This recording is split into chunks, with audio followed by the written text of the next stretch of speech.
ওই তো ধর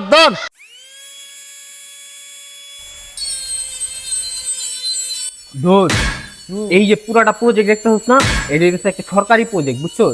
এই যে আশেপাশে লোহা লক্ষ্য টাইলস মাইল তো সব জায়গায় ভরপুর পড়া।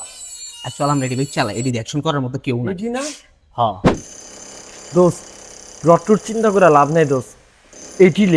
এটি বেচলে একটা ভালো একটা দাম দেয়। দোস্ত, ঝামেলা হলো দোস্ত, এদিকে তো অনেক মাল, তুই আর আমি একা নিতে পারবো না। চলাই আমরা একটা ব্যান লই। ব্যান ভাড়া কয় টাকা লইব রে? তো যে মাল একবারে তো নিতে পারবো না, আর এক ব্যানে তো হইব না, 2-3 বার নিতে হইব। অনেক মাল তো 2-3 বার নিলে তো 5-7 হাজার টাকা আরো বেশি হইতে পারে। মিনিমাম 5-7 হাজার টাকা তো ভাড়া লাগবেই।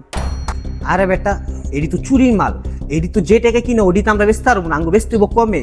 5-7 হাজার টাকা 10 হাজার টাকা যদি ভ্যান ভাড়া দিয়ে দিই, তাহলে আমরা কি বাল পামু? 1,000 করে বাগে। 1,000 টাকার লেগে এত খাটি করে মা ধরতে পারলে তো চোরের মার দিব। চল আমরা অন্য কিছু ভাবি, দেখি আশেপাশে আর কিছু আসেনি। দোস্ত আদিরা যা মুগা আইসে কি তাহলে ফাও। ওইটি যখন না বেচতে পারে কিছু তো করা লাগবো। দুইজন দুইটা রটলে 50-50-100 তো হইব। চল দিলে ররে তো চল।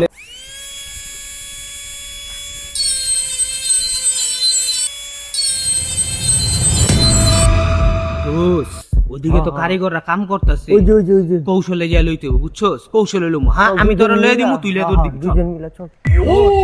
কারিগররা কিন্তু কাম করতেছে। হ্যাঁ, ওগরে দিয়ে দিমু, কিছু লয়ে দিবি।